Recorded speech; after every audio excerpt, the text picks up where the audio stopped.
I'm Gemma Monk-Hartley from Herefordshire Green Networks Building Sense Group, an initiative that was started in 2020 to bring together people, information and professional expertise to help with the challenge of making homes comfortable year-round in the face of high heating bills and cutting carbon emissions. Since 2022, we've been partnering with local charity Marches Energy Agency on Future Ready Homes, a programme that's promoting and supporting good practice retrofit of homes across the Marches area. So that's Shropshire, Telford and Wrekin and Herefordshire.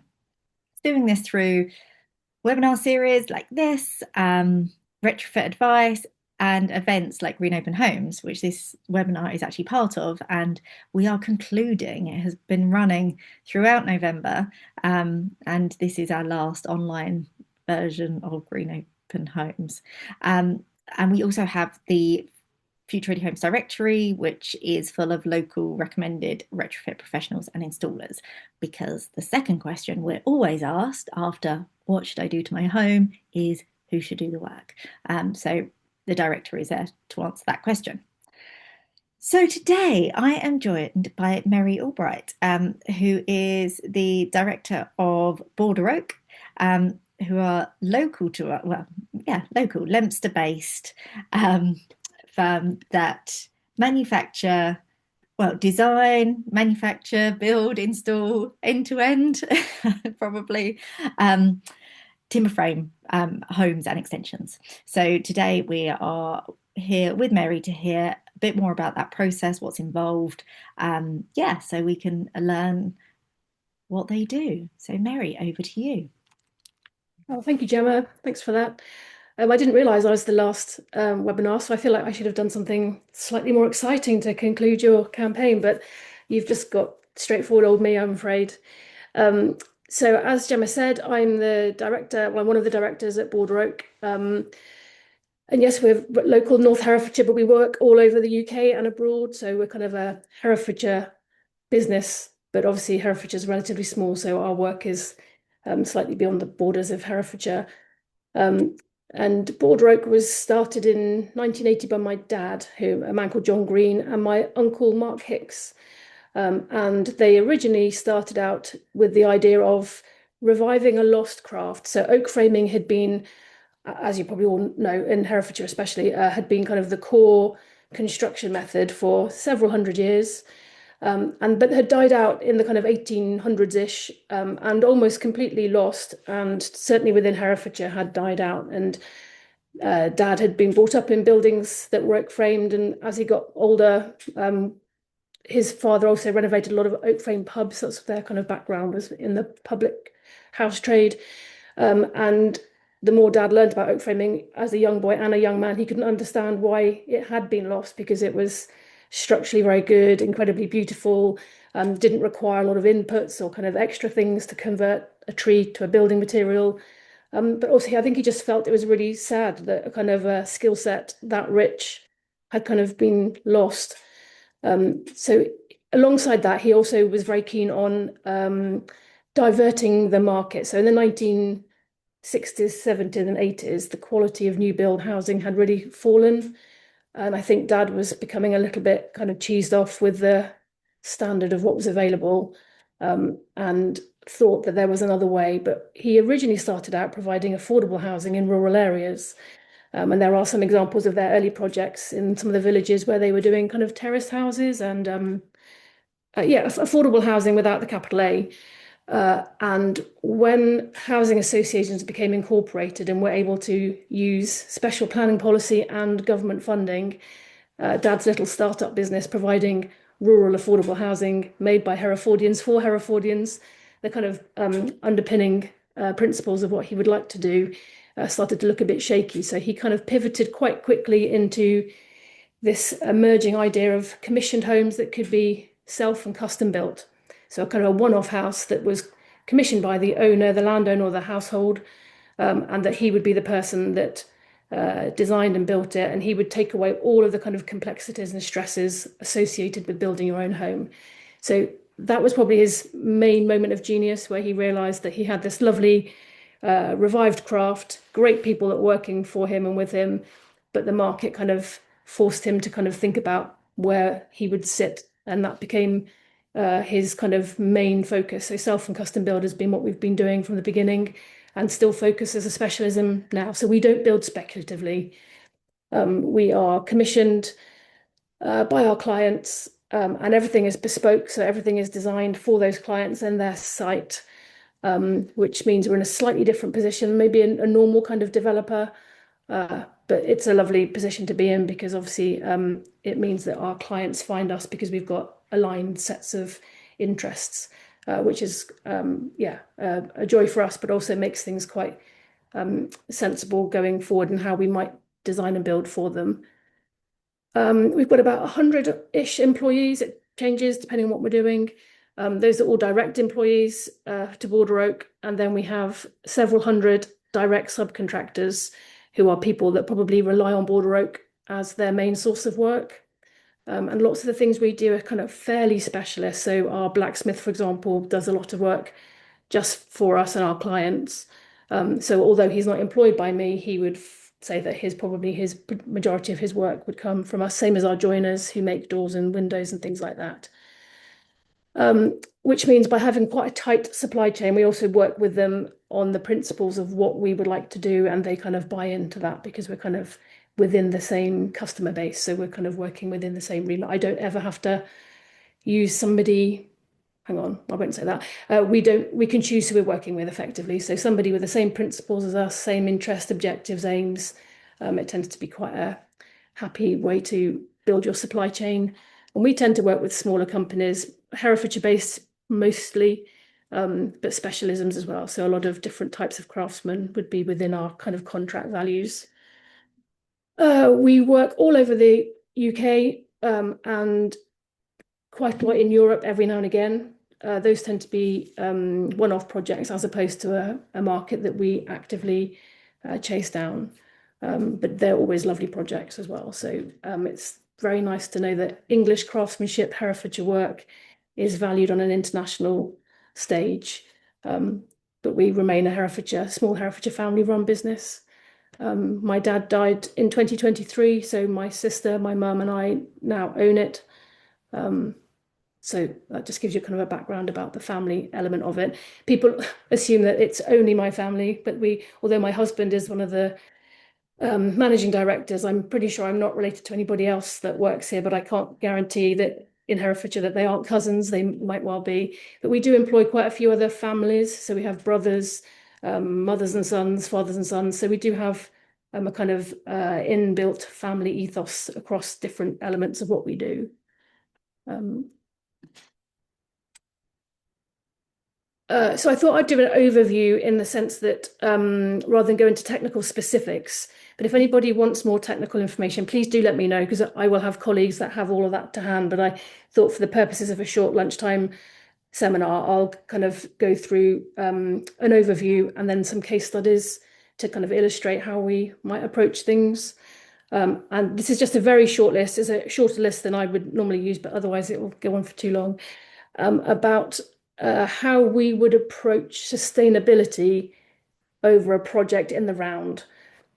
So some things are more obvious, like somebody's site and their budget. People don't often realise that there are quite a lot of policy and regulation requirements and credentials around how you design and build houses. So they do have an influence on the sustainability of a house, but almost always might not be as known as people, but unless you get into the industry, they're not always kind of the obvious things you might think of. We also kind of take a element of our clients come to us with their personal interests regarding sustainable building.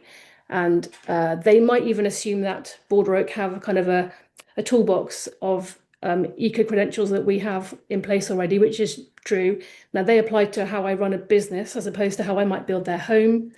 And then we take their personal interests, whether that be renewable technologies or reclaimed materials, or often a kind of collection of different things. And we weave those into their project to reflect their ambitions and aims as well as our own. So the things I do with regard to Border Oak are kind of standard. They're there all the time. And then we can take it in different directions based on somebody's personal interest. We also obviously are limited or kind of have opportunities created by materials and innovation. So every couple of years, there'll be a new material that comes along and we go, okay, that is really, really good. That's what we've been looking for. That's what we would like to use. And we can then shape our design details around that new material. And as a kind of company, we're very focused on innovation in the sense that we would like to know what's happening. Often innovation's a little bit of a distraction. So sometimes things sound like they're shiny and new, but they don't always solve a problem that exists. And we are very keen on the core principles of what we do, being a steady ship. Because if you change everything all the time, it kind of makes it very difficult to know what to commit to with a client. So we try to get all of our fundamentals kind of pinned down, and they're not necessarily there to be changed. But if a new material or a new practice or a new detail comes along, we're very keen to pick those up and use them. Likewise, we would probably troubleshoot ourselves. So we're quite keen on if there is a problem that we're finding time and time again, which you often get around the regulation change, you can foresee something coming, and you know that the market isn't quite addressing that. So then you might have to invent your own solution.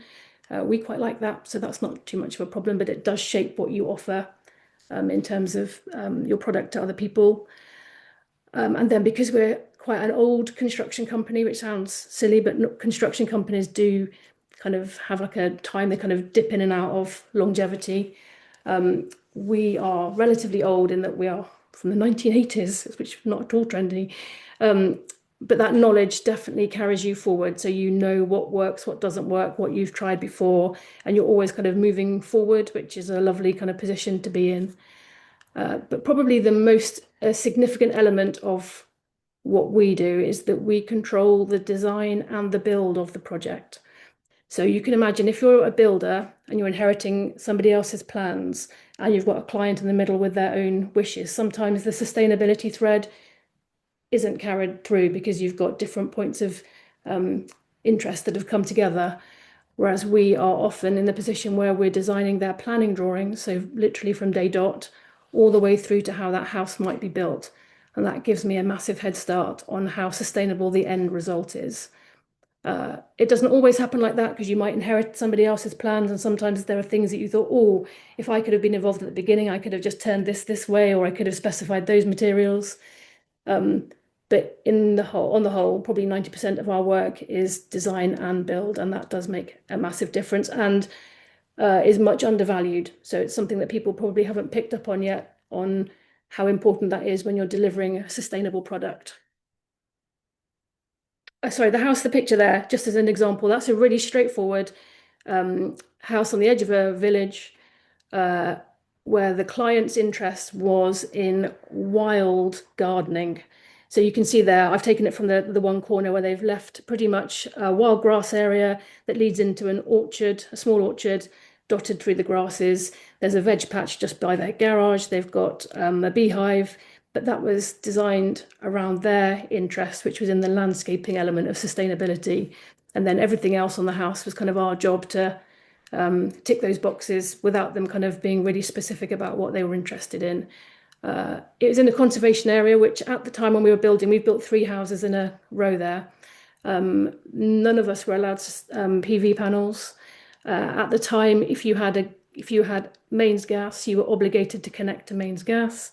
So even time, I didn't put time on my list there, but over time things do change and people's position on fairly major things, whether you're connected to gas or not, does change. But I thought that was a good example of where somebody's own personal interests kind of dictated what happened to the site.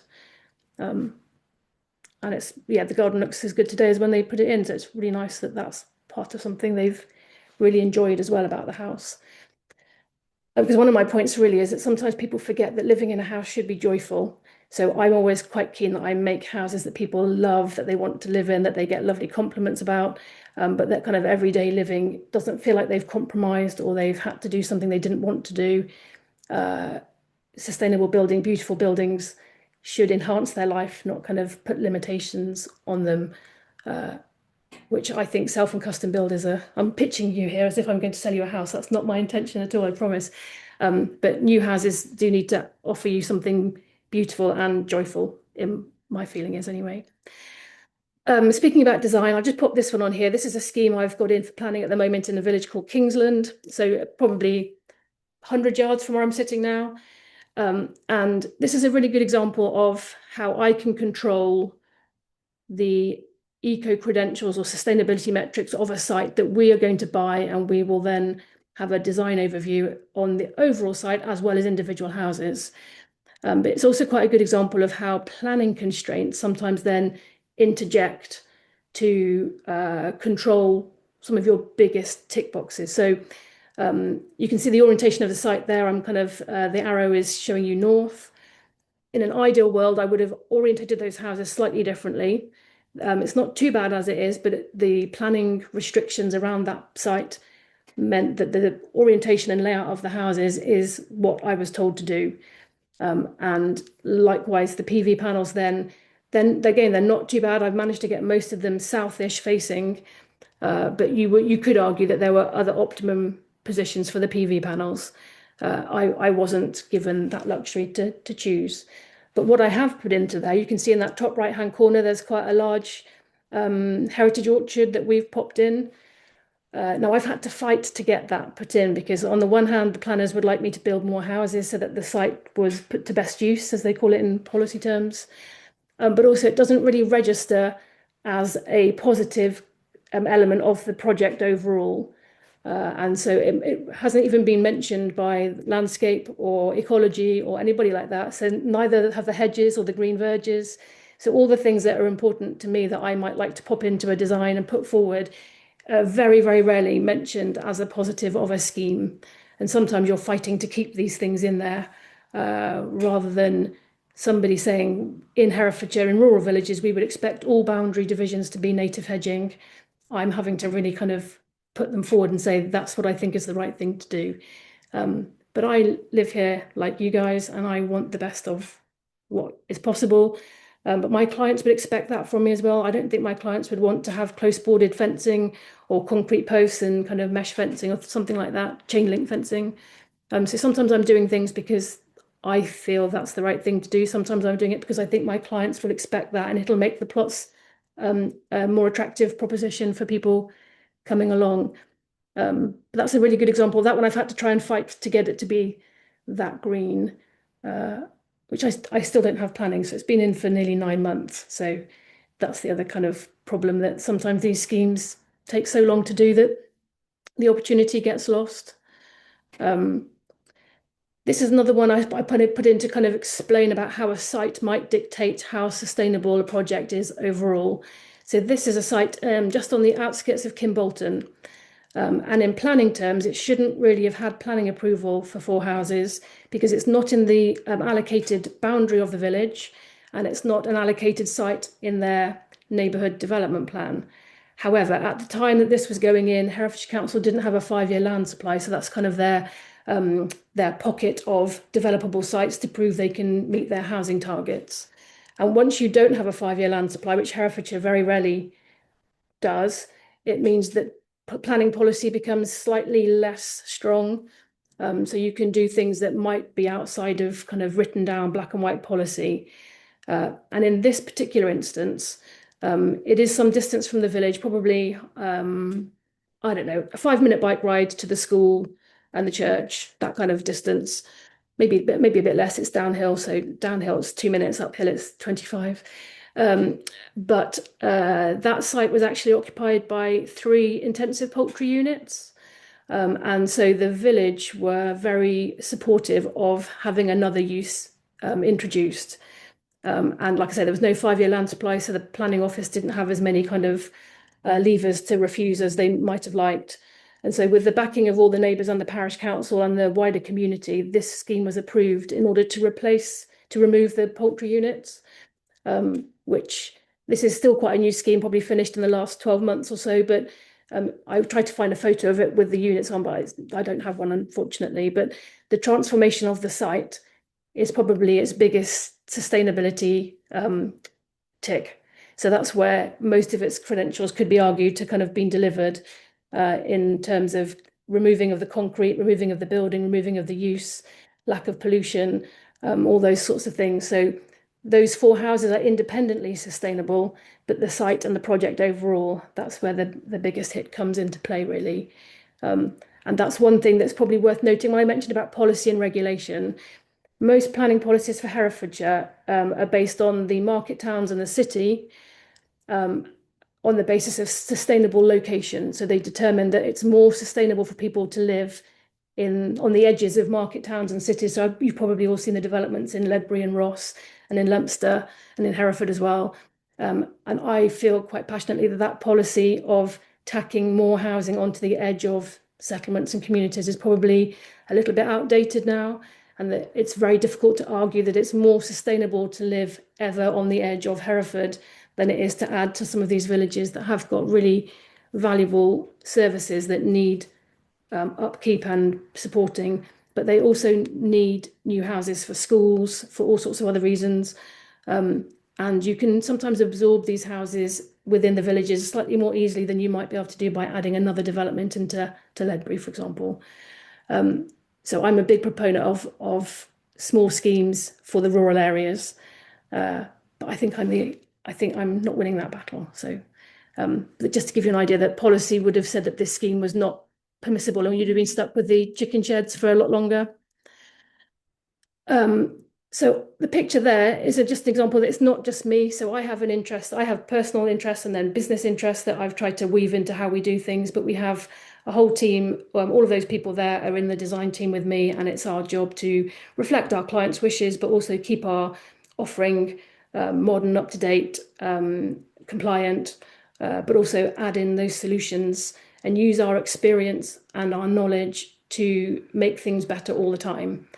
So the building we're standing outside there is one of our new products, which is an all timber building. So all timber structurally, insulation, windows, triple glazed windows and doors, all the partition, covering, cladding, everything is timber.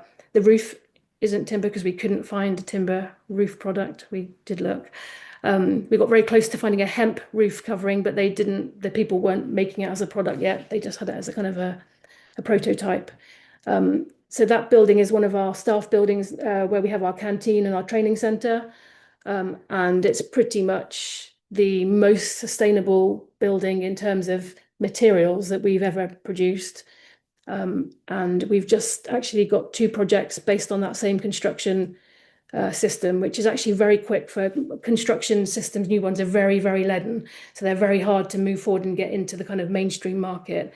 Sometimes taking a long time, sometimes taking a TV program. We were on Grand Designs in 2003, and that literally launched a new construction material that we would have struggled for probably 10 years to get through had we not had that platform. So we're delighted to find that we've got 2 people already commissioning that particular system, one in France and one in England. Now, because we do most of our work in timber, so we've got a large workshop here in Herefordshire with about 20 carpenters, all trained in traditional oak frame carpentry. But we also got a softwood workshop as well, which is a different set of skills and different people. But all of our timber is FSC and PFEC certified, but Border Oak as a company are also accredited and audited by FSC. So we have been for about 12 years now. So I think we're one of the only construction companies that is audited and accredited ourselves, but also probably one of the longest standing. Now, I'm not sure my clients nobody ever asks me to do that, but I think they are reassured that we are. But from my perspective, it means that I don't have to worry about where our timber comes from or whether it's been sustainably grown and managed and whether there's any kind of ethical uncertainty about that. So for us as a company, it's very comforting, but also means that if somebody was going to ask me the question, I've got a fairly rigorous procurement policy that I can trace every tree back to where it was grown, who's touched it in between, and then it comes to me. So there's kind of that certainty that's quite rare in some long supply chains. So that matters to us, but also we are very focused on natural materials, and obviously timbers are kind of king material. So if you've got a material you use a lot of, it's relatively simple to set up a certification scheme that you know where it's coming from. I've put on there fabric first, which I probably should have mentioned about before, but our approach is always based on fabric first. So what is that? How is that building going to behave? what is it made of, what are its performance targets, how do you make it better, as opposed to anything that you add on to kind of cover a loss somewhere else. So renewables are kind of an additional technology that you would add on. But if your house is leaching energy or is being built from cement and concrete, those renewables become less of a factor in what you've done in terms of sustainability. So we base everything from paper, a fabric first principle, and then everything else that's on top of that is because the core part of it is already good. We also base our fabric first principles on longevity. So I'm very lucky. Oak framing is one of those materials that lasts hundreds and hundreds of years. I'm currently restoring a house in Edersland that's probably nearly 700 years old. So I'm confident that I can say that oak frames will last that long, but come back and ask me in 700 years if that wasn't true.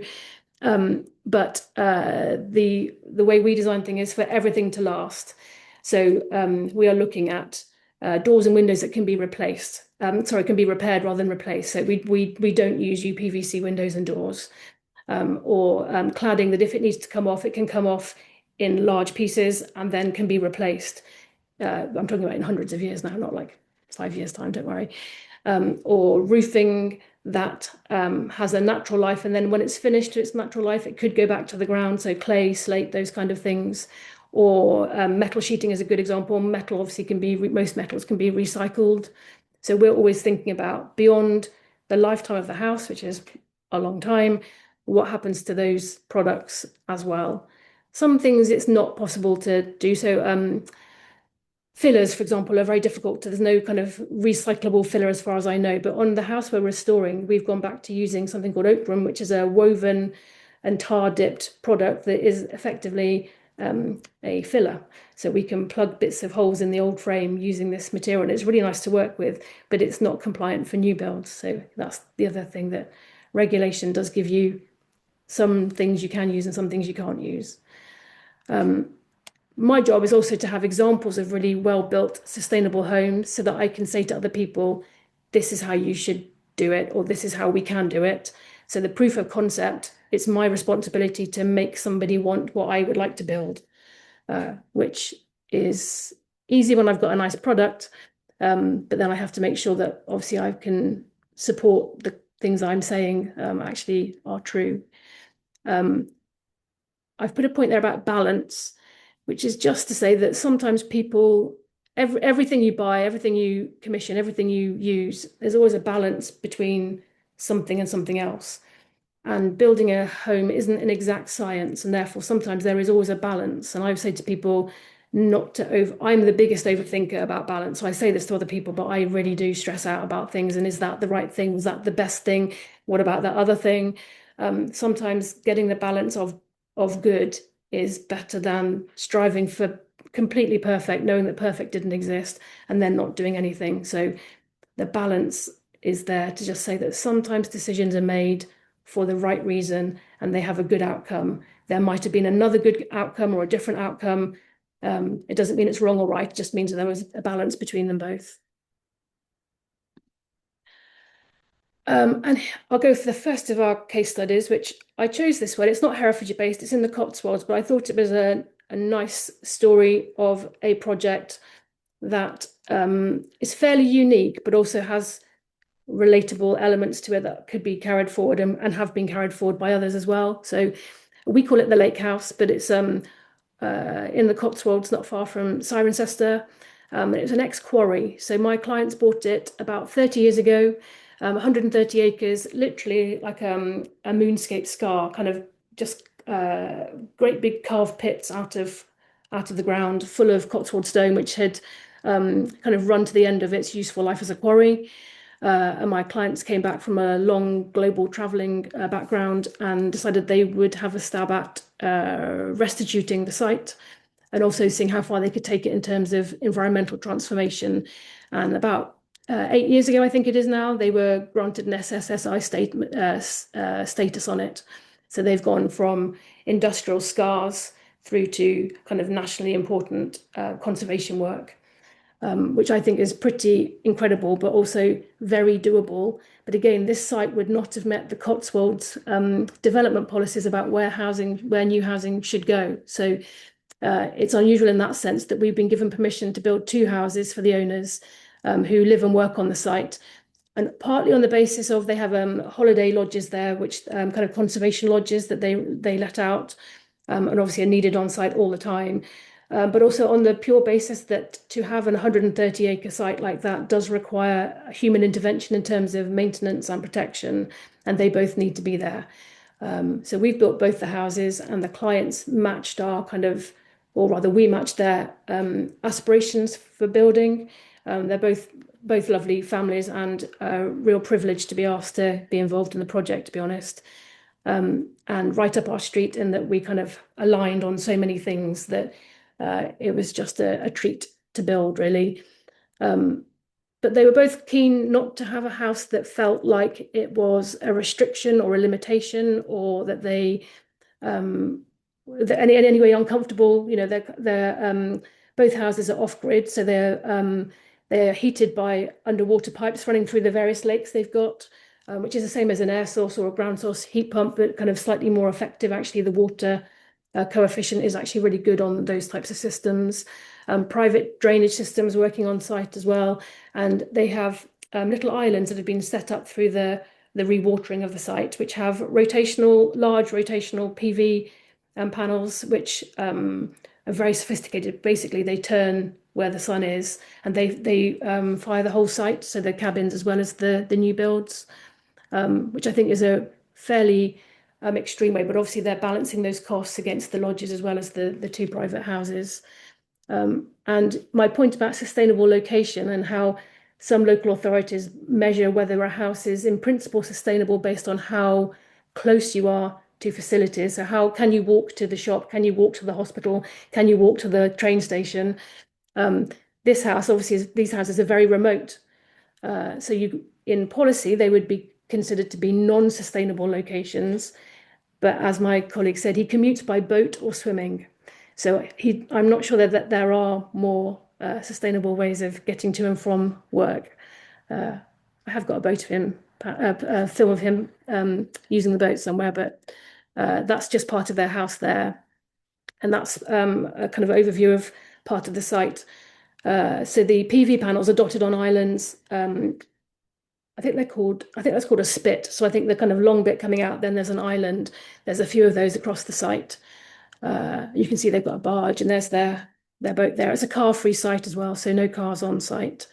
It's just a very low place, but without their human intervention and then their investment into the site, none of this would have happened. And so I, again, like to try and stress that sometimes it's the development or the kind of idea that it can be lived on or lived in that helps all the other conservation or ecological work to happen. And, you know, if James and his family couldn't live there, there is no way that they could look after the site to the standard that they do. So it's kind of, people often imagine that new housing, new development is a negative no matter what. But there are cases, a bit like the chicken shed site, there are cases where new development actually pays for the restitution and the protection and kind of creation of other sustainable metrics. So those are those huge PVs there that tilt towards the sun, and they're all set in kind of nature-based surroundings. They're not they haven't cleared anything to put them on. They found spaces that work alongside the trees and the grasses and the water. And then the interior picture is quite interesting. So again, we like timber, obviously, but the clients really like timber. So everything is pretty much wood-based, whether that be they've got wall claddings, flooring, staircases, everything is kind of timber-based. And then where they could, they've woven in kind of reclaimed material. So that's a reclaimed stone wall. That stone came out of the quarry ponds. So then that kind of had to be dried and cleaned and sorted, and that's gone in to make dividing walls and a pair of reclaimed doors, reclaimed furniture. So that's one of my other points, is that sometimes how we live after the house has been built is also a kind of a defining element of how sustainable we might want to be. And they've chosen to use antique pieces, reclaimed furniture, reclaimed materials, and timber, nature-based products as part of how they live in the dwelling. Sorry, I should have just said on that one. So they've got local stone, the oak frame. I think we're about an hour away. So the whole structure is made about an hour away. There's a handmade clay tiles made in England on there. I've got copper guttering, local timber boarding. So every element of what we were doing for them or what their own interests were kind of measured against how sustainable they could make it, not just in terms of how they lived there, but also in the future for somebody else living there, or whether the house needed to ever be dismantled. But obviously the primary reason it's sustainable in terms of construction is that it's made of an oak frame. Now, I am very, very biased because all of my life, oak framing has paid for me to eat food or have clothes or anything like that. So I think oak is amazing. But it's just one of those products that is incredibly good and has no negative element to it being used, other than maybe cost. So it's not the cheapest of timbers. It's entirely renewable, so effectively all timber is, but oak forests, commercial oak forests tend to be slightly more sustainable than big managed areas of forestry where you might cut down a lot of trees in one go and where the habitat is kind of slightly more vulnerable and on a short kind of management rotation. Oak forests are on a very, very long management rotation, normally a couple of 100 years, with thinnings every 10 years, and then commercial extraction based on a cutting list. So they only cut what we order. So they're not cutting to fill a stock pile somewhere. We have to send over every house to our merchants, and they will cut those trees to order, and then they come to us directly. It's also a material that doesn't need any inputs to it. So it's a tree, it's debarked. We have the boxed heart from the middle of it. The rest of the timber tends to go for, well, the most profitable part goes to wine barrel making, which I didn't know. I assumed it would be flooring, but apparently barrel making is where they would make their most money. And we have the middle square, if you like, out of the tree. And then it needs no kind of energy input other than that cutting and debarking, and then the transport of it coming from our merchants to us here in Herefordshire. It doesn't need any toxic applications to make it long lasting, so no preservatives or any other kind of chemical intervention. It lasts hundreds/thousands of years. All of its growing time, it was absorbing atmospheric carbon and producing oxygen. That carbon is then locked in for the lifetime of the building, which is a long time. But then even after that building, if that building needed to come down, I'm sure you've all seen buildings where they've had a beam from somewhere reused somewhere else. So oak kind of lasts longer than its kind of functional life, if you like. You can reuse it. If it was to go back into the natural cycle through decomposition, then that would be a slow release of the carbon it had absorbed eventually. But we're talking millennium as opposed to 5-10 years. So it's hugely important as a timber, but also just really, really a natural bedfellow for construction. The biodiversity of oak trees is really interesting. So there's quite a lot of emerging work around its the kind of fungi and microbes in the soil and how they work around oaks, which is really interesting stuff coming forward. But it supports about 2,300 different species, a single tree, and about 600 of those are unique to just oak trees. So in terms of biodiversity and ecology, they're kind of a wonder product. But they're one of the few timbers that is structural and aesthetic. So you don't need to hide an oak frame. However you make your house, that's what you show, and that's what people see, touch, and it adds visual interest and character without having to have lots of other things purchased and applied to it as well. So I could go on about oak, but I know it's a niche interest for some people. Now I've stolen this pyramid off a very good website, a Danish website, which basically ranks materials in terms of their embodied carbon. It does other kind of metrics as well. You can just change the different factors. And it's always interesting to me that oak is on the bottom right corner. It says oak tree. In terms of embodied carbon, it is almost like unbelievably good. This pyramid has been updated since, and they've taken it off oak tree. I think it's because nobody else uses it, so it's probably only me and maybe 12 other people in the country that are interested in its actual numerical values. I've obviously written to them to say, please, can you put it back on, because it's amazing. But all the timber products are really good. So all of those products in the bottom three are all good, low embodied energy products, low toxic products. And then as you get to the top, obviously you've got metals on there. The caveat on metals is that they're very high energy to process. but you probably aren't using them in the same volumes that you might be using timber. So you might be using a little bit of a high energy product, but if you were really focusing on sustainability, you'd probably be dropping down into some of those lower tiers. And obviously oak framing is the best by quite a long way. Our new product that we built in the yard, pretty much that bottom run there, those are the products we've used. So wood insulation, wood fiber boarding, glulam beams. Those are all the kind of bottom factors and materials that we chose.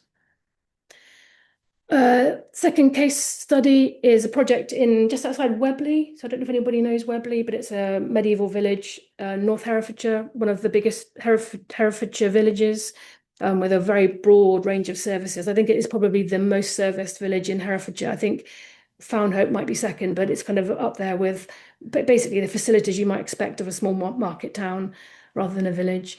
And this was a brownfield site that we'd owned for quite a long time and had used for storage and a little bit of carpentry when we were running out of space here. And then we managed to buy the entire site here and could centralize all of our work here. And we had then a redundant industrial yard, only a small one. And for several years, we tried to get planning and were told that it was too far from the facilities of the village because it's probably about 50 meters to the pavement that you would then use to get to the village. But for a long time, we were told you haven't got a chance. And it was it was becoming a bit of an eyesore because there are houses all around it. And I always used to feel terribly sorry for the people because although we were trying to do something nicer with it, it was effectively an industrial site within a residential setting. And then eventually, planning policy changed a little bit, and there was a very random policy in there about converting redundant industrial buildings to housing. And so we tried one last time, and we did get planning in the end.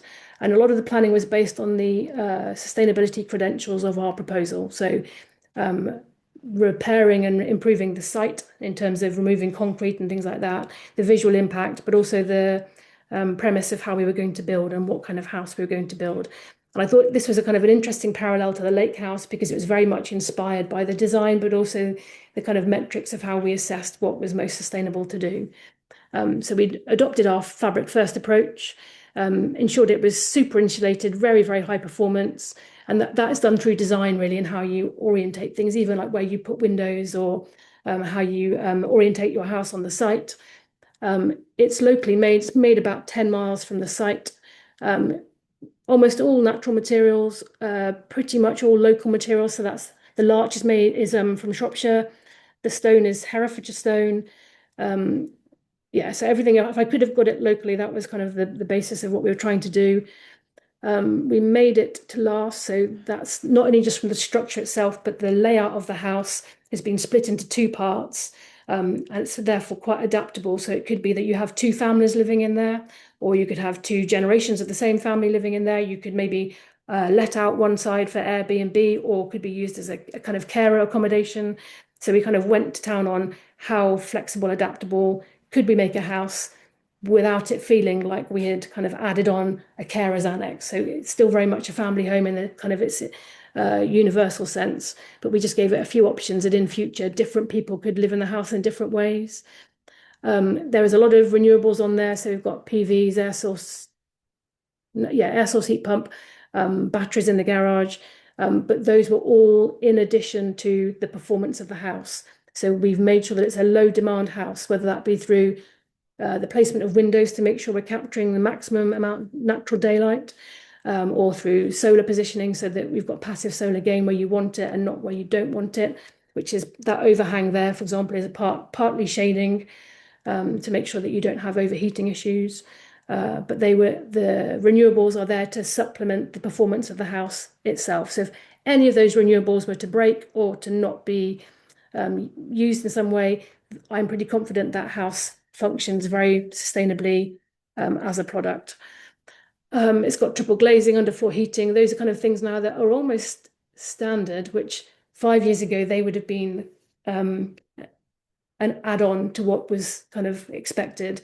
But now they're kind of something that is done all the time. Underfloor heating, funny story. So my dad used to go to Sweden a lot when we were little, and was very impressed with underfloor heating. So when he came back and built the first border oak house, which is where I was brought up, he was keen that underfloor heating was going in because it's this modern, fancy thing that was really kind of well suited to what he wanted to do, and he wouldn't see any radiators.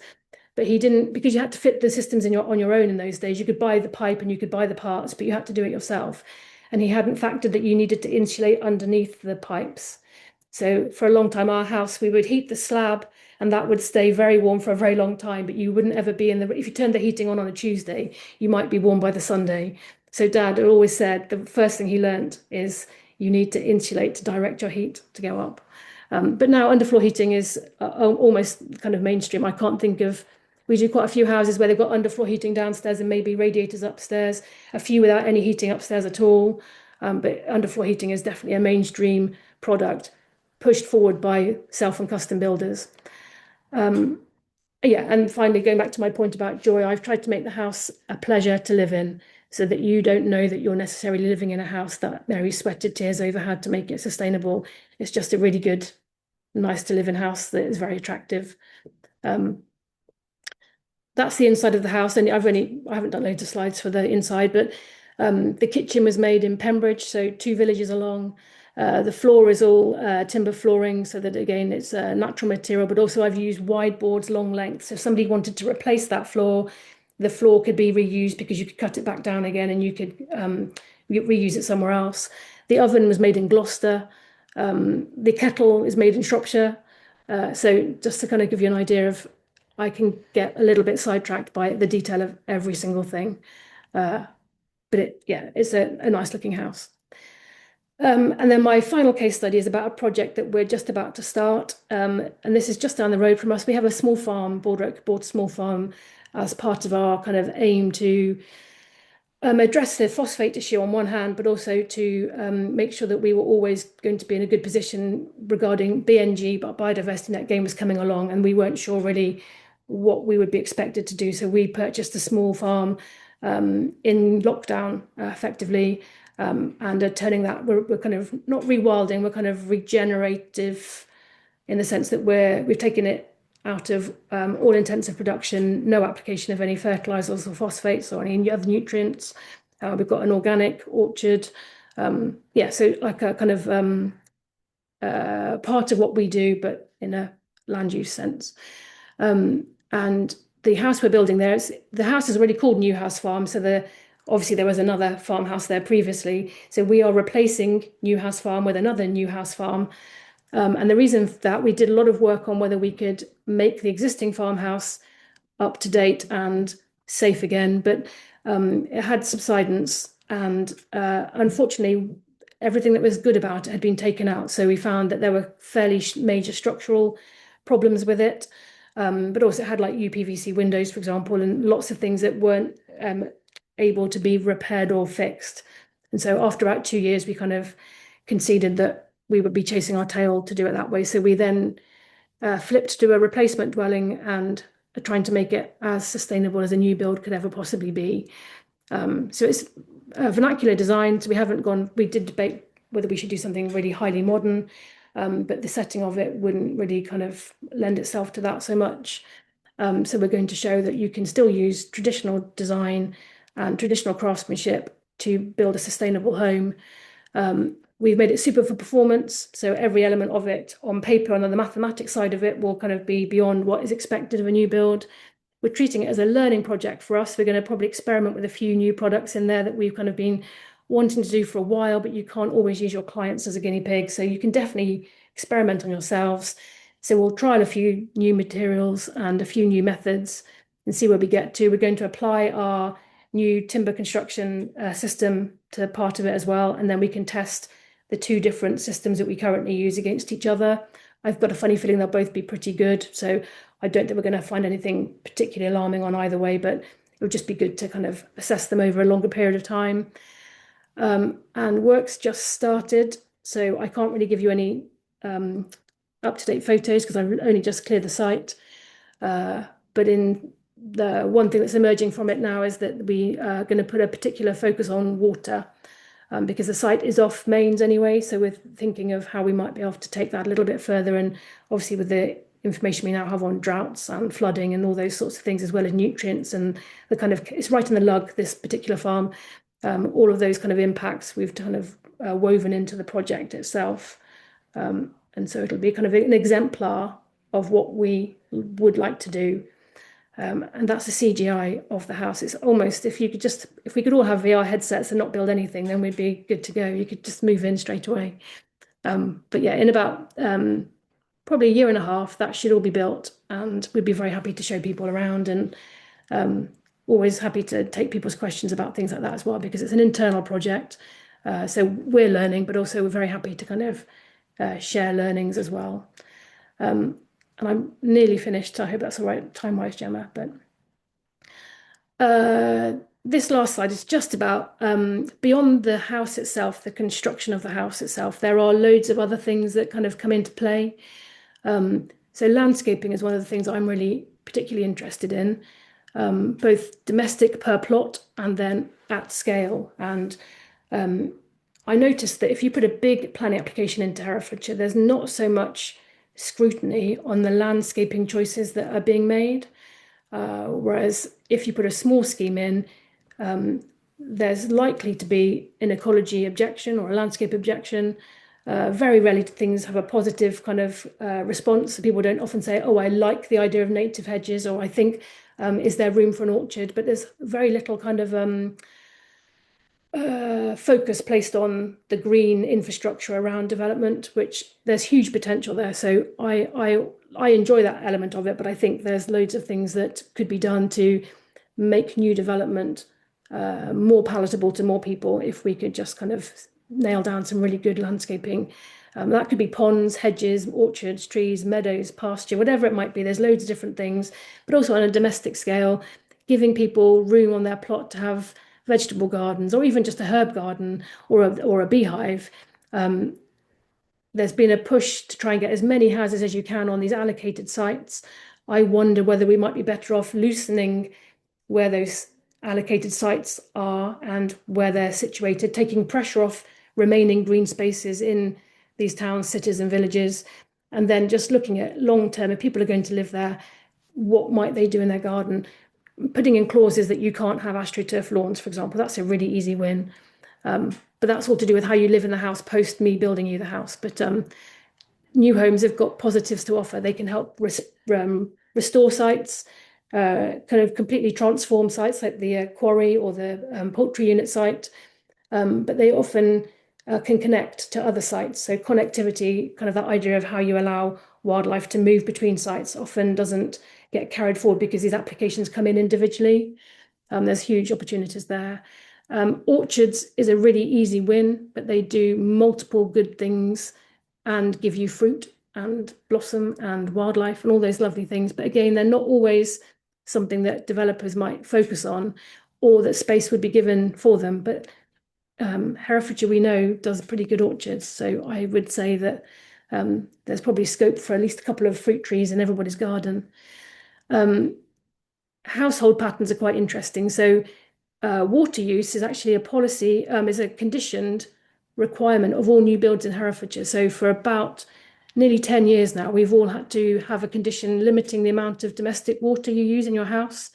And it's been so kind of under the radar that people probably don't realize that, but it's something that I think is a really good thing to do as long as you apply it to everybody. So if you're having houses all kind of using a lot less water, which sometimes those taps and those showers are slightly more expensive, or your purchasing range is a bit limited because of it. But it's kind of almost like it's a bit odd to do that and then have uncontrolled abstraction from water elsewhere, or not to have reservoirs being built and yet ask people to reduce the amount of water they're using. So I think that in Herefordshire, no, I don't know of any developer that's ever challenged that as a condition. We all do it very happily, and I think that's something that could be explored. Water use is often underthought, maybe. So our system's a dry build as well, so we use very little water within the build of the product. So we don't use very much plastering unless it's kind of somewhere it has to be plastered. But lots of dry goods go into it, mainly because we're building in timber, so you don't want to introduce a lot of water to a house that's timber anyway. But yeah, people's household products, that doesn't often come up into discussion, but the products we all use in our homes and gardens could be better regulated, maybe, or kind of maybe even just education about If you've built a really lovely home, you probably don't want to introduce lots of toxic chemicals to keep it clean. And the other one that often crops up is about paint and things like that. So your kind of finishes, like you might build a sustainable home, but then you feel that you've kind of got modern interior items that are maybe not as sustainable, whether that be kind of furniture or paint is the other good example, that most paints are petrochemical based. And they do seem to have a natural paint, might seem like a little bit of an extra cost, but in the grand scheme of things, it really isn't. And we're very lucky in Herefordshire, we have Edward Bulmer paints, who I would tend to specify for my projects. But there are other companies. There's a really good company called Bruns who do lovely timber finishes as well. So those things kind of get left off the radar a little bit, but they're all quite important. And then I've seen in the papers and everywhere lots of information about Swift boxes or Swift bricks, as they're called, and whether they should be mandatory or not. Now, there's loads of arguments around it for yes and no. But what I would say is if we enable people to build houses like we do with overhanging eaves, verge gaps, all the nooks and crannies that kind of go into vernacular design, that enables lots of different types of creatures to live alongside you. So through nesting or spiders, whatever it might be. So our kind of remit is to try and live alongside nature and not instead of nature. So we have a lot of swallows and swifts at the office, and they make a bit of a mess, but that's not for us to decide because they were here first, if you like. But all of our houses have overhanging eaves, open porches, lots of little places where nature can kind of live with the house. But we would also encourage people to, have climbing plants against their house, and just kind of not trying to eradicate nature if you can. And I think that was it. I don't even know what time it is. Lovely. Thank you, Mary. Yeah, right. Get your questions in, people. If you want to pop them into the chat, please do, and we will pick them up. But that was brilliant. That was so fascinating, Mary, and the attention to detail and the thought that clearly goes into all aspects of how you run your business, how you design homes, and how you interpret what that notion of sustainability, what that is. I just think it was really, really inspiring. So yeah, thank you for that. And I think for anyone, obviously not everyone is in the position to be having a new build, sadly, but there is so much in there that you talked about. I mean, you were mentioning thinking about locally sourcing and using local suppliers. That's something we can all consider doing when we've got work coming up. Really think about the materials that we're using and the embodied carbon and how natural and how good they are. And towards the end, that idea of reducing water when you come to having if you need work doing in your kitchens and bathrooms, actually think about what changes can I make, because we all have this opportunity through our homes to make a difference. And yes, it would be lovely to do all in one go and big, but we can be making those choices and we can be considering those things. Because I think an existing house, I think, uses around between 140 and 160 litres of water a day, just because the fittings are older and not being designed to be kind of efficient. But a new house in Herefordshire is 110 and less.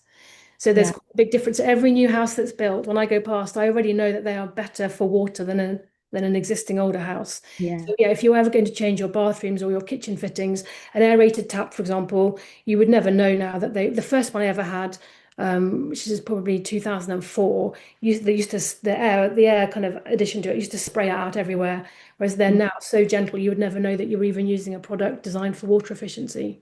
Yeah, exactly. So it just takes that conscious thought.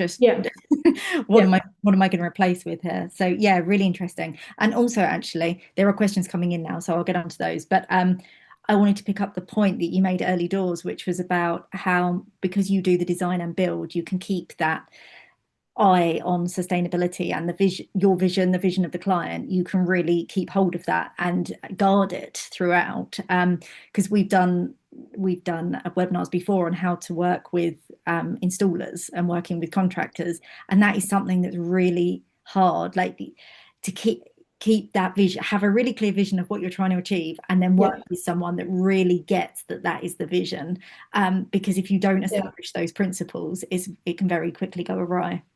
And that's why I kind of protect our long-term relationships, to be honest. So the people that do our renewable installations in our bathrooms, the same company, but we work with them all the time. So they kind of between us, we've got a shorthand that we know what we're trying to do, whether that might be buying loos that are made in Staffordshire as opposed to a plastic loo coming over from somewhere else being imported overseas.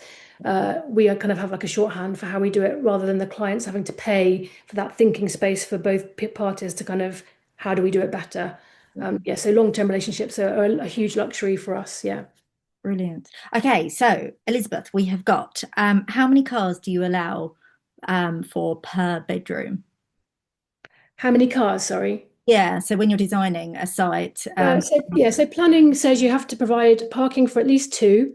mhm, And then building regs says you have to have electrical vehicle charging. The two cars that the planning say you must have, they're supposed to enter and leave the site in a forward gear. So that mm, often means you have to then have a turning space per plot. If you go back to the design I showed you of the land, the kind of layout of a site that I'd kind of felt maybe had a few restrictions to it, I've tried to share their driveways and their turning spaces so that I can just minimize my hard standing areas. yeah. But yeah, technically policy in Herefordshire is two cars. That's I would say two cars plus, regardless, sorry. regardless of number of bedrooms. So regardless of size. Yeah, sometimes you can argue out of that. If you're building a one-bedroom house, you might be able to argue that you don't need the two-car parking spaces. But in general, I haven't seen one of those come be argued for a long time. On a multiple, say building a block of flats, I think they drop it down to one Yeah. per flat for things like that. But as a general rule, it's two plus a parking space for visitors with your turning space and to be able to leave in and approach in a forward gear. Yeah. Okay, we've got Matt H here. How important is it to control moisture slash humidity in an oak framed building with expansion and contraction? Is MVHR ever used? So yes, MVHR is used. Again, that's a client preference. I'm not massively convinced of the positive outcomes of it against other kind of other things. But it's becoming more and more needed. So as building regs moves to more and more and more air tightness in the kind of construction orientated way, I think so mechanical recovery, heat recovery is the system we're talking about. It's the humidity in an oak frame building isn't it's not too bad because you're building over a period of time using green oak, so the oak is technically quite wet. The only thing we try and recommend is that people don't really turn their heating up really, really high, because that kind of makes the oak frame want to dry out a lot quicker. And then, of course, when you turn it off, it wants to get back to ambient moisture level again. There's quite a few technical things we do with our oak frames to allow them to move anyway.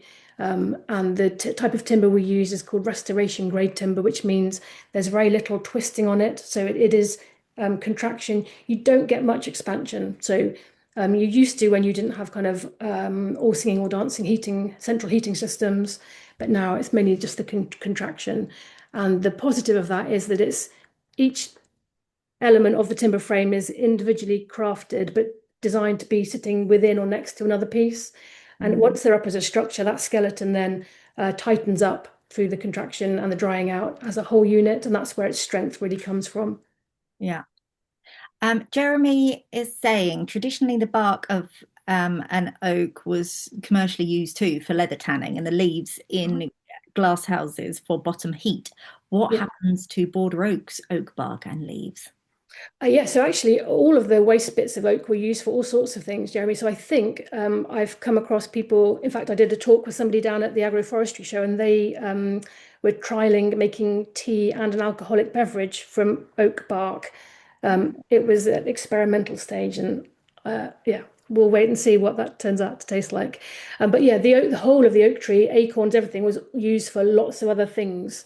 But at the moment, there doesn't seem to be anybody doing much with it. I had a meeting last week with so we have a little bit of bark here, but actually most of our bark is kept at the merchants and the mills. So they basically have all of the outskirts of the timber and they sell that for other products, fencing, barrels, flooring, all sorts of things. Biomass, I imagine they probably have quite a lot of stuff that they put into heating systems as well.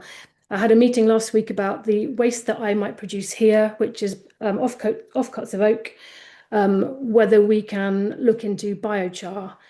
which is something that I've been quite interested in for a couple of years, but it's just really hard to find small-scale biochar pyrolysis units. But the people I met last week seem very confident because my advantage is I've got this really wonderful offcut that is I know the provenance of it all the way through. It's not mixed with other products, it's just oak. And it has I've had some trials done and it performs really, really well. So biochar is really good for carbon storing, nutrient balancing, flood risk alleviation, planting products in, so trees and kind of farming type products. So that's probably where we're looking for our offcuts, but it's not necessarily bark. It tends to be the boxed heart from the tree. Yeah. I tried to get some of my acorns to a guy from that conference at the agroforestry show. He made acorn flour, but he needed such huge amounts of acorns to make acorn flour. But next year we're going to try and be more prepared because it was a mast year this year, so we had lots and lots and lots of acorns. But I just didn't know about this until later on. But next year I think I'll be more prepared. So you got Brilliant. be selling oak loaves of bread or bread made from oak flour. Yeah. That's fantastic. On their biochar, if you are looking elsewhere as well, I know in Shropshire Council are really pushing it. So The meeting was with Shropshire Council. Yeah. Shropshire, cool, lovely. Because they've got a new pyrolysis unit coming at Ludlow, and they're very keen to come and take it. But the guy that does there's a company called Woodtech. He said that he thinks we might have enough timber product to have one here. Oh, fab. That would, I mean, we're on an ISO, one of 30 companies the government chose to trial a new ISO number for carbon reduction to carbon zero. And I think the biochar would be quite a big hitter on that for us as well. So that's why it's quite interesting to see where it can go. But it just makes you a really, really good, usable, sellable product at the end.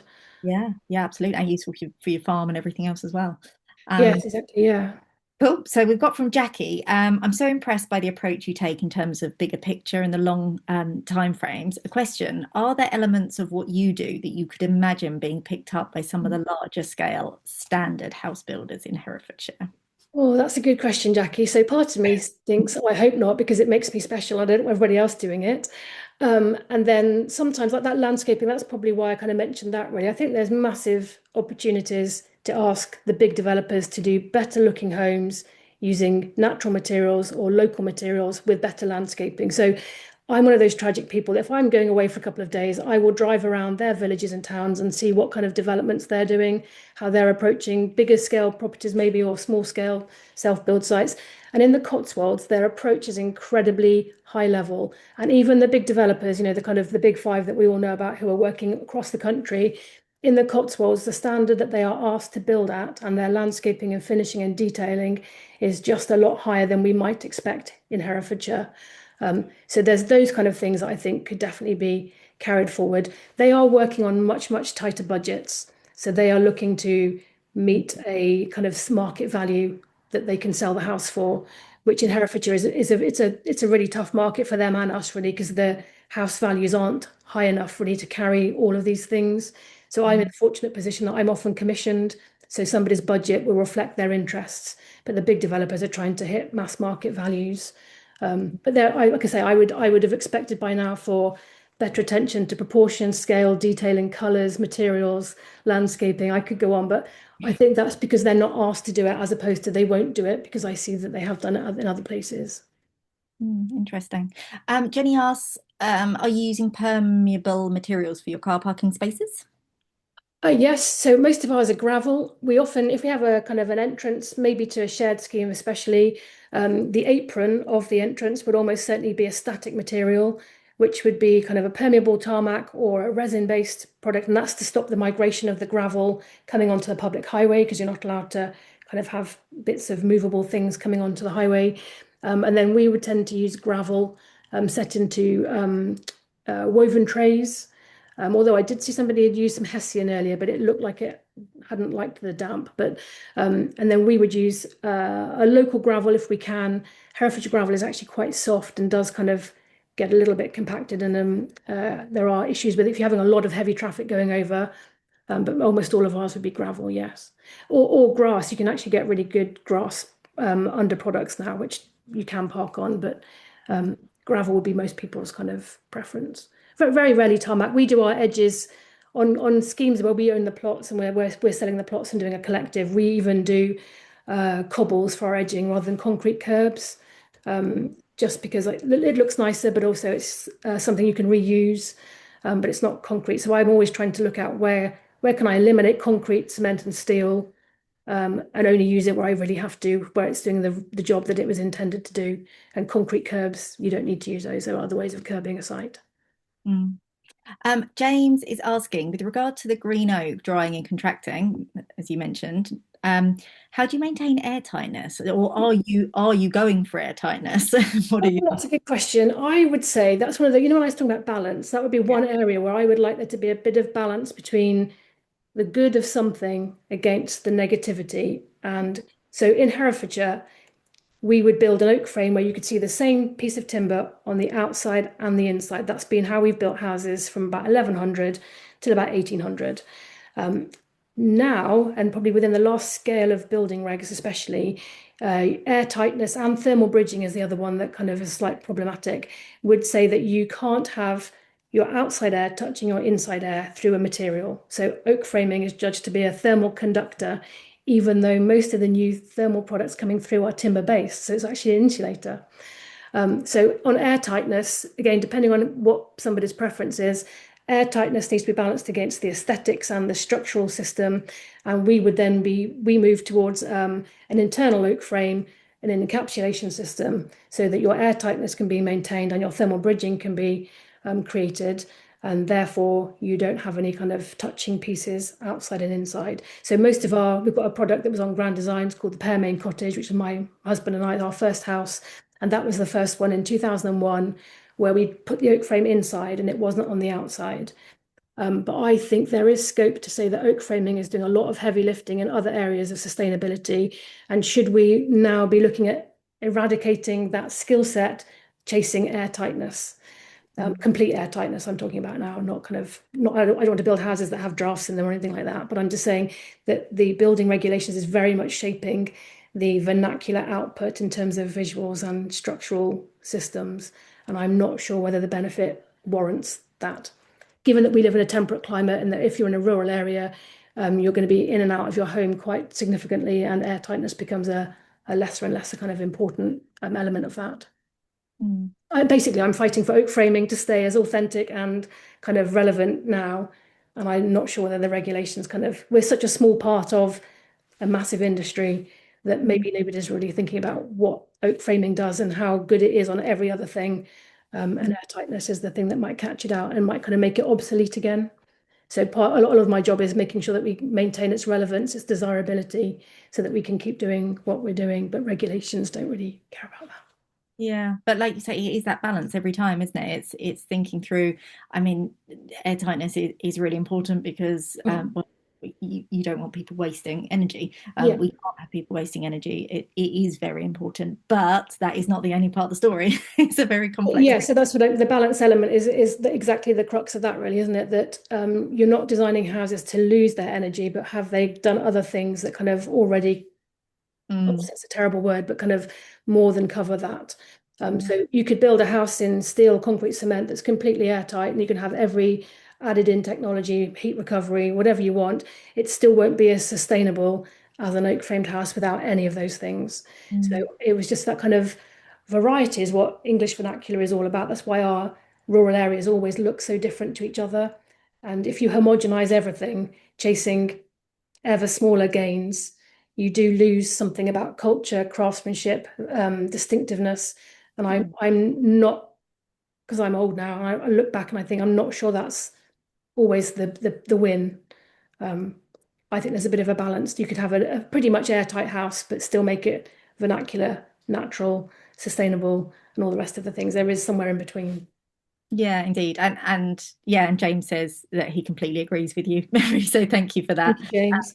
I And I think guess it's because my dad brought back oak framing, and I can see it kind of evaporating within. I know he's no longer here, but within his lifetime, if you like, it would have been he revived and pioneered the revival of it, and then it got lost through mathematics or kind of centralized decision making. And I mm, feel that would be a great shame. Obviously, we kind of do things like oak porches and verandas you can add on to the outside of an airtight house. So we will find a way around it, but I think the authenticity of what we do probably doesn't fit neatly into building regulations at the moment. Yeah, and yet it looks so right. Like I've seen a couple of your properties, and there was one open for Green Open Homes, and um, particularly in Herefordshire, they just Mm. look so at home. They look like they could have been there forever, Yeah. but yet they're fit for the future, and they are performing so well and everything. And it's beautiful to see. Oh, thank you. Really beautiful to see. All right, Carol is saying, would it not be preferable to use ceramic floor coverings over your underfloor heating rather than wood, which is an insulator? Technically, you can have whatever you like. So we do solid stone, timber, ceramics, porcelain, anything really. The welfare barn that we built using the new timber system, that has a little bit of cork flooring, but also what we did is we managed to embed our infrastructure into the concrete slab, and then we polished that, so we haven't got any surface covering. We've just used the bare bones of the construction system as our finished floor. So there's loads of different ways you can approach it. Ceramic tiling does have quite a high embodied input of energy to produce the tiles, and often there's not many places left in England that make them. There's quite a few in Shropshire, actually, if anybody's looking for tiles that are made locally. There's quite a few companies in Staffordshire and Shropshire that do still. Um, but most ceramic products are imported as well, that sort of thing. So yeah, underfloor heating is very tolerant with all sorts of different products. I would say never make underfloor heating do something that it doesn't want to do. So it'll heat a room to 20 very, very comfortably. It doesn't like pushing a room to 30 because it's having to work so hard because the temperature of the water is only like around 50, 55 degrees, whereas a radiator would be 85 degrees. So um, yeah, you can have any kind of flooring. Carpet, you could have carpet, but I said to people then, try and find one with a latex back or a hessian back. You don't need those ones with loads of spongy insulation layers because you'll just stop your heat coming up like my dad did. So Yeah. Right. So a couple of people have asked now. They've said that they adore the beautiful homes. Not sure they're within financial reach. So they are asking, what ballpark sums would you be able to sort of say for your builds? oh yeah, it's a really good question. So I would say that ours probably start at around about £200,000 for like a two-bedroom small barn, Mhm. up to whatever somebody wants to pay for a beautiful house. And we get a lot of criticism for our houses being expensive because when they're sold, they tend to be on the higher end, but that's not what they cost to build. And that's one of the big advantages of self and custom build, that you Mm. only pay stamp duty on your plot. The project is VAT zero rated. So there's all of these kind of savings, if you like. It's not really what they are, but they're kind of, it's cost effective when you commission a house. But to buy a finished border oak house might put you in the realms of the higher end of the market just because of what we've done. Uh, so that we try and keep a very broad range of prices. About £3,000 a square meter for everything done is a kind of a really good ballpark. If you were able to do any of the work yourself, that can come down. If you've got really expensive tastes and you like gold taps, made in England, obviously, then you would probably be on the higher end of that. But because they're all designed to order, then they're kind of whatever budget you would like to spend. Yeah, no, that gives a good ballpark. Thank you very much. And Jeremy, we've got for landscaping paths, and if you must have cars driveways, would you consider hogging, a self-binding as dug ballast rather than gravel?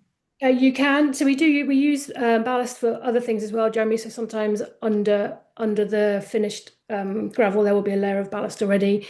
Hogging is good. It's actually needs quite a lot of work to put in. So the compacting element of it does mean a lot of other vehicles, whereas gravel is just a spread and uh, um, like rake it out and you're done. So Ben and an interesting point here. So Ben and I on our project that we live in now, we put hogging down for all of our paths and driveways. But it actually was quite difficult to maintain in high traffic areas or areas that were having a lot of toing and froing. But also our meadow is part of a floodplain, so we allow that to flood. And the hogging lifted off almost in whole pieces, went with the floodwater, which was a little bit surprising, but also to be expected, I guess. But so yeah, you can. We have used hogging when we do if we do work for places like the National Trust or Landscape Trust, whatever. Then Landmark Trust, sorry. Then they would normally specify hogging for pedestrian pathways, but not so much vehicle pathways. Yeah. It's a good product. What we found in Herefordshire is the quarry don't have a market for it. So they don't, you'd have to kind of really work with them on what you want. And the first load that Ben and I got was basically the rubbishy bits of gravel. And then when we explained that we needed those finer bits that will have self-compacting skills, then we got somewhere close. But there's not a massive market for it. But in the Cotswolds, they do a lot of hogging. Or we do a lot of hogging, rather, yeah. Yeah, excellent. Well, I think that's brought us to the end of our questions. There you So, go. right, this is when I normally explain what we've got coming up next and when our next webinars are, but we haven't got the next one lined up yet. So you're going to have to wait and see on that. It will be in the new year, no doubt, and keep an eye on your emails and we will notify you of what's coming up. Aside from that, as I said, oh, I've got someone drawing on the screen.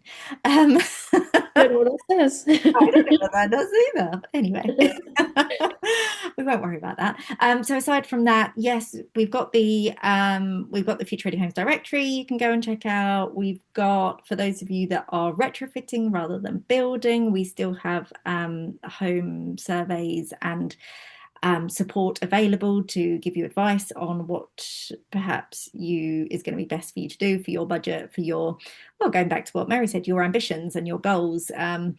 It's really important that it's right for you. So, yeah, they are still available in Herefordshire in particular, but there's also some in Shropshire and Telford and Wrekin as well.